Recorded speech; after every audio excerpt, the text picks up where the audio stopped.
আরমান বলেছেন, জো রাত্রিগুলোতে কি লাইলাতুল কদর হওয়ার সম্ভাবনা আছে? অবশ্যই আছে। নবী সাল্লাল্লাহু আলাইহি সাল্লাম থেকে যে হাদিসটা বিখ্যাত, একাধিক বর্ণনায় সেটি এসেছে, তাহাররাউ লাইলাতুল কদর ফিল আশরিল আওয়াখির মিন রমাদান, তোমরা রমাদানের শেষ দশকে লাইলাতুল কদরকে অনুসন্ধান করো। নবী সাল্লাল্লাহু আলাইহি সাল্লাম অনুসন্ধান করতে বলেছেন, ওটাকে এক রাত্রিতে পালন করার কথা বলেননি। এবং তিনি সেই প্রোগ্রাম নেওয়ার জন্য দেখেন অনেকগুলো হাদিস এসছে। তিনি প্রথম দিকে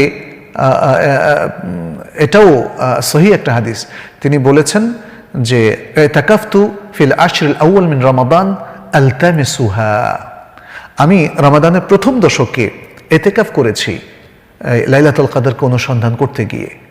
তারপরে দ্বিতীয় দশকে আমি ইতিকাফ করেছি লাইলাতুল কদরকে অনুসন্ধান করতে গিয়ে। তারপর আমাকে বলা হলো লাইলাতুল কদর ফিল আশরিল আওয়াখির। এই যে হাদিসটা, এটা একদম সহি হাদিস।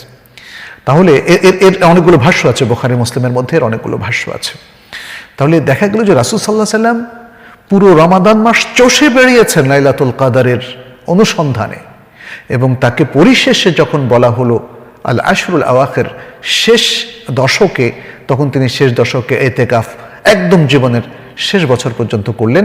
এবং যে বছর তিনি মারা গেলেন সেই বছর তিনি শেষ 2 দশকে ইতিকাফ করেছেন। সুতরাং আমরা লাইলাতুল কদরকে সব রাত্রিতে অনুসন্ধান করব।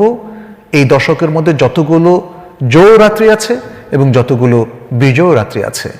এবং এর আরেকটা হিকমাও হচ্ছে যেন শেষ দশকের সবগুলো রাত্রকে আমরা কাজে লাগাই। রাসূল সাল্লাল্লাহু আলাইহি ওয়াসাল্লামকে লাইলাতুল কদর জানানো হয়েছিল, পরে তাকে ভুলিয়ে দেওয়া হয়েছিল।